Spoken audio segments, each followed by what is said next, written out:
This is my fake Porsche 992 GT3 RS. And I've seen all your comments. Somebody's already done this. Somebody's already printed a car. Somebody's already K-swapped a Porsche. You can't take PETG and put fiberglass behind it. It's gonna crack. And you know what? I thought about it. And as of this morning, because of your comments, I'm changing this and I'm throwing my current plans in the trash.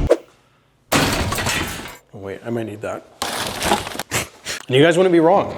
Just that. Broke that piece there. So we're gonna step this up. We're gonna take these pieces, fiberglass them, get them all together so it's perfect, like it's going for paint. But that's not gonna happen after that. What's better than paint, you may ask? How about vacuum formed carbon fiber? We're gonna do as much of this car out of carbon as we can. And I've never done it. There's probably gonna be some failures along the way. Probably some wasted money and some time. Which should make for some good content. So from now on, this is gonna be my 992 Porsche Boxster Turbo K-Swap carbon fiber infused GT3 RS conversion. Everybody, you're gonna want to stay tuned to this one because this is gonna be fucking nuts. Here's the problem. You got a ton of these Home Depot buckets and they're full of 3D printed parts. Before I can carbon fiber infuse anything, I gotta finish printing the car, I gotta put it all together. For example, this is a bumper.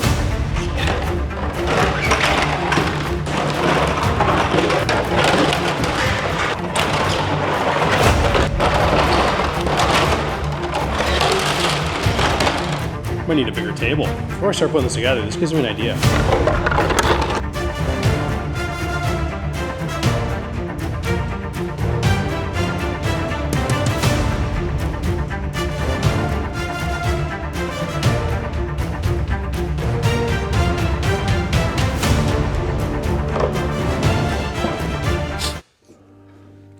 That's it for the bumper assembly.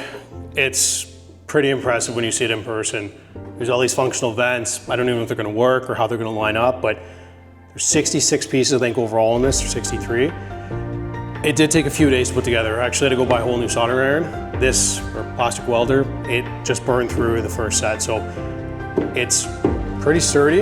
It's pretty heavy, actually. I wasn't thinking it was gonna be this bad. You kind of see it, it's actually coming alive now. But I'll give you a quick tour of the bumper.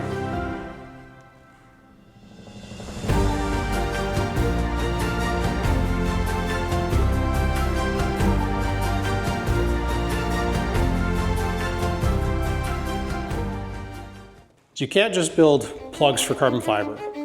I've never done it, but from what I've seen, we have to assemble all of these pieces. And from there, we can fiberglass the back, make it ready for paint, but it'll stop at that point.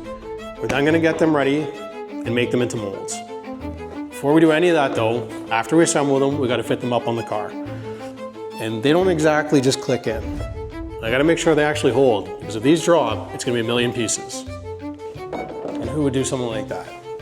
Few moments later. I had the fender sitting up here just for mock-up, and I guess it slipped when I bumped the car, and it's literally in about 20 pieces now. So we need something structural to hold this together.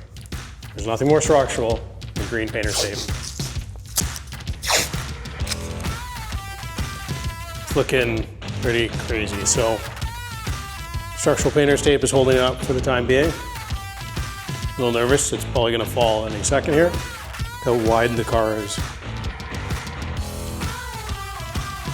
This is nuts.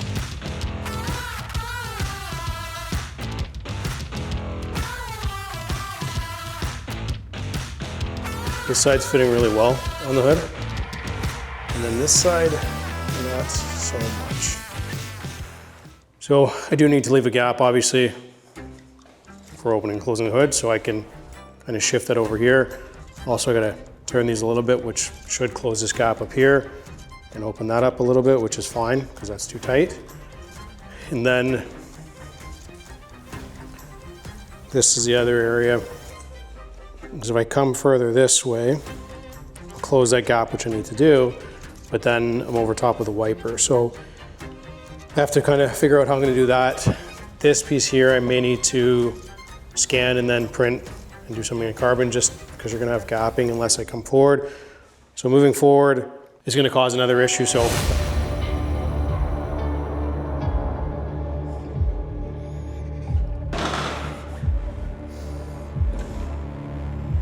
it's better, but it's still rubbing. And of course now it's rubbing down here. Overall though, it looks pretty cool.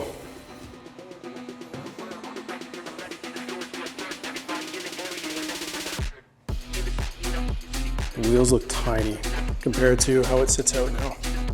With the Turbo K-Series, I have to look at if I'm gonna do air intercooler, if I'm gonna do water. I don't really know. I've never done like a water setup. I've always done something like this. Nice. But with the motor in the back of this car, I can't do that. So do I use this ductwork here to feed, other than the brakes, do I have it feed the intercooler? When we put a roof on this car, am I feeding the intercooler that way? And it sits kind of here. And I use the rear trunk lid between the spoiler to feed that air direct. I have to look at all this duct and we have to kind of make a plan of how we're gonna have this car sit. So I don't want to cut anything just yet.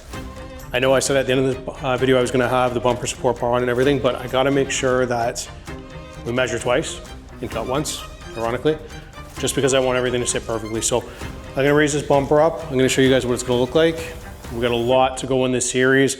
We got to get this all fitted in the background. I've been printing the left and right full sides of the car, so it's completely from the front here all the way back. It's been going, I think I've got about 600 hours or so on one printer, about 500 on the other. Like, look at how cool this looks. For a fake GT3 RS, honestly, I don't care about the hate comments. This looks cool in person. This is gonna be a killer car, real or not. We're obviously not gonna say it's a real GT3 RS. It's gonna be something different. I want this to be one of a kind. This is a great way to see if you can build a car fairly cheap.